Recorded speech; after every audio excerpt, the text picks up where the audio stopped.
Hello all and welcome back to episode 3 that's a little bit overdue, but we won't talk about that. And in this episode of the series we're going to be looking at all of the sort of fundamental concepts that overline with regular track bagging, so that you can have sort of a baseline understanding of what you're supposed to be doing when it comes to bagging in general before I move on to the CT concepts in the next episode. So, first things first, why do we want to be in 10? Well, I'm going to put the item sheet probabilities up for 10 player rooms in here on the screen, and as you can see, the main reason we want to be in 10th is pretty obviously that you can see the percentage chance of pulling the shock, which is your entire goal as a bagger, is much higher when you're in 10th versus when you're in 9th. And now, following on from this, there's sort of 2 points that we need to address that will make it so that you can maximise your chances of being in that 10th position when it's a possibility to pull shock. The first of these is that there are number limits on other items that can be pulled in bagging spots, so should any of these be maxed out, those items will be removed from your list of items that you can pull as a bagger. So these limits are 2 goldens, 3 stars and 1 bill. Knowing whether these limits have been hit is quite an important thing to understand when it comes to knowing when you should be barreling or not on tracks. The most obvious and clear example of this is that once a runner pulls bill, you know that it is impossible for either bagger to pull bill, so there's no inherent risk to touching a box in 10th before 30. So the next logical question obviously becomes, why is barreling bad? Now the main reason that barreling is bad is that if we go back and look at the sheet that displays the probability chances for all items in the game in 9th and 10th, you will see that the shock cannot be pulled until 30 seconds in, and that the chance of pulling the bill item in 10th is much higher than it is in 9th. Now, this obviously leads to the further issue of once you pull the bill, you have to lose it. Now, on some tracks that's not a problem because you only, have to go maybe 3-4 seconds back from a set before you get to a respawn, so it really isn't that big of a deal. However, some tracks you're going to be stuck with that bill forever unless you opt to burn it. So, for example, MC3 on RTs, there's no way you can fall off and lose it. There's no sort of piranha plants or any enemy that can make you lose the bill either. So you're just forced to spam it, and that will put you pretty much permanently in 9th. Add on to this, once you have that bill in your possession, you cannot pull bill if you're the other bagger, and because they will pretty much more than likely be in 10th following you doing that, that means they're touching a box in 10 while you have bill, which eliminates the bill portion of the roulette in 10th, which is quite sizable, and spreads it among the other items, thus increasing the chance of shock being pulled by the guy in 10th. Another application of knowing this is that there are tracks where you are forced to sit on where you are not able to lose bill, so think Abandoned Boardwalk, Obstagoon's Palace, to name a couple. Undiscovered Off Limit as well, and on those tracks you really need to know if one of the runners does have bill or not, because that will likely majorly influence the way that you play the rest of the race as the bagger. On this topic, I think that nicely segues into the next point I was going to make, which is about having awareness of when you should stop and chain at 9 versus continuing to go backward. A box in 9 roughly has a 3 times lower chance of pulling shock than a box in 10, so you could equivalent it to 3 boxes in 9 is 1 box 10 for the sake of argument. Knowing if one of the runners has bill can be a massive help in this, because obviously the chance of pulling in 9 just increases inherently there, and usually you want to do this whenever there's a large number of respawns to go backwards, so the GSBC beginning strat is one where I know a lot of people like to sit in 9th. There are other things like the large portion on Starry Cityscape where you go roughly 30 seconds without boxes, where honestly if you're not in 10th, more often than not it can be quite a good idea to just sit and chain at 9.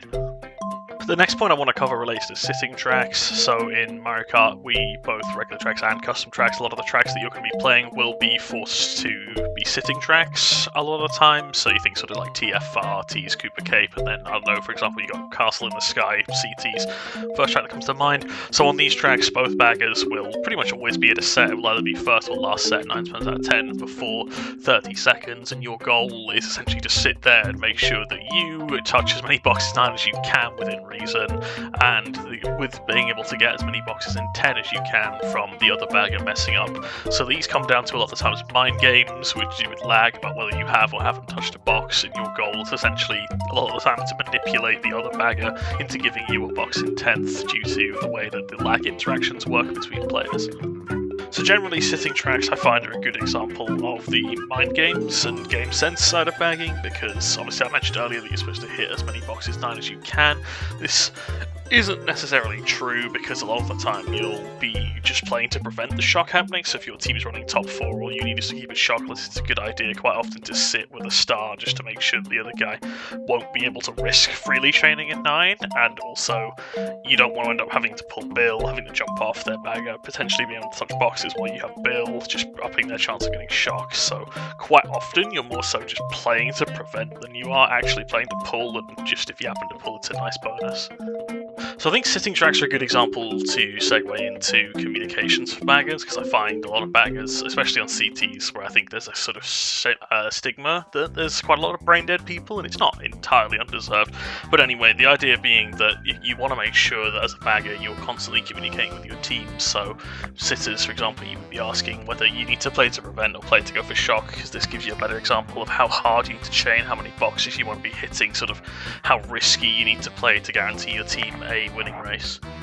And obviously good comms aren't something that are just entirely limited to sitting tracks, so I personally for my style like to be quite communicative and talk a lot during the races, so I like to make sure that I constantly know where my team are and how I should be approaching the race, as well as there's obviously the other things such as am I in 10th, can I pull it on the shock, should my team be expecting me to pull, does the other team have, should I be telling them, play to play as if the other team has shock, should I be saying that we can go for 2, and also just things if you happen to notice stuff like if you're the bagger, you can watch the other racers, see if they go into dodges, call to your team, maybe that, it's coming here, if you think there's a shock coming up. So there's just a lot of extra things you can do outside of sitting tracks, even when you don't have shock, that I think maybe a lot of people who are newer don't realise.